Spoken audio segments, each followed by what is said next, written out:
Représenter et actionner le mécanisme de la peur, le réveiller devant le public et chez lui, c'est le défi que réussit Marien Tillet dans sa pièce intitulée Deux sœurs, dont il est tout à la fois le metteur en scène, le conteur et le comédien. C'est notre instant critique du jour.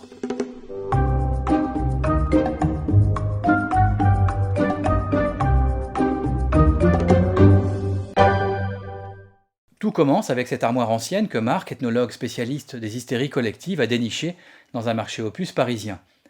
Peut-être figure-t-elle la partie la plus sombre et irrationnelle de son cerveau. Toujours est-il qu'il y trouve le journal rédigé en 1953 par une jeune Irlandaise, journal qui relate les accusations de sorcellerie dont elle-même, ainsi que sa mère et sa sœur, sont victimes de la part des villageois. Leur maison est en effet éloignée du village situé dans l'inquiétante forêt. C'est à la troisième personne que Marien Tillet raconte l'histoire de Marc, à la façon d'un conte, avec souvent la distance de la narration, mais avec parfois l'emportement et la contagion de l'action. Ce discours à la troisième personne, par son aspect détaché et professoral, semble un cours de psychologie appliqué et illustré, dispensé par l'ethnologue. Il y est question du mécanisme de la peur individuelle, celle par exemple des araignées, mais aussi la peur collective, mimétique, celle en particulier des sorcières, immémoriale et universelle. Les réminiscences et les références abondent ici.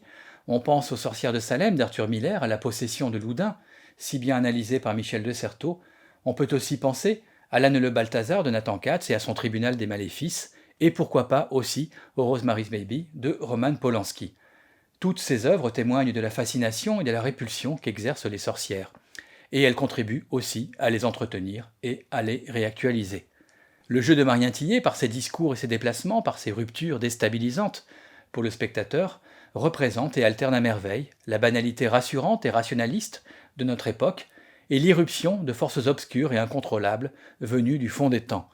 Quand le rythme de ses paroles s'accélère, quand le son de sa voix se met à tonitruer, tout le public avec lui, sans que le sol ferme, sur lequel nous nous tenons et marchons, peut s'ouvrir à tout moment, comme un puits, et nous avaler, nous emporter dans ses eaux, à l'image du trou béant de la mine de cuivre irlandaise, dont la fermeture fut vécue par les villageois comme une malédiction en cette fameuse année 1953. Il fallait bien alors trouver des coupables, des boucs émissaires, dirait René Girard.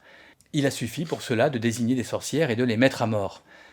Le mal et le malheur sont en effet si insupportables et inacceptables qu'il faut les attribuer à des forces extérieures et occultes pour s'en débarrasser. On peut certes regretter que le théâtre se trouve davantage ici dans la scénographie et l'entraînement du public que dans le ressort dramatique proprement dit qui est assez diffus, l'unique conteur et comédien ne pouvant à lui seul représenter une action et une progression dramatique continue et cohérente.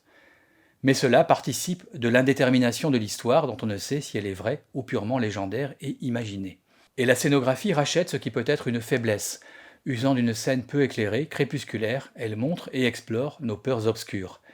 Les jeux de lumière d'une sobre efficacité désignent tantôt la lune inquiétante à la sortie du pub, tantôt l'armoire brillante et attirante dans la nuit, tel un puits de lumière menant dans la quatrième dimension.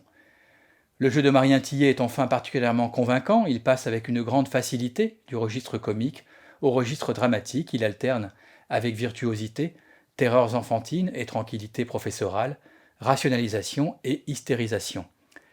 Et son jeu est aussi musical. Les airs lancinants qu'il joue au violon ont un effet d'entraînement. Ils font quitter les rives de la rationalité et du monde contemporain pour réveiller les légendes tenaces. Ils nourrissent finalement cette psychologie de la peur qui anime toute la pièce.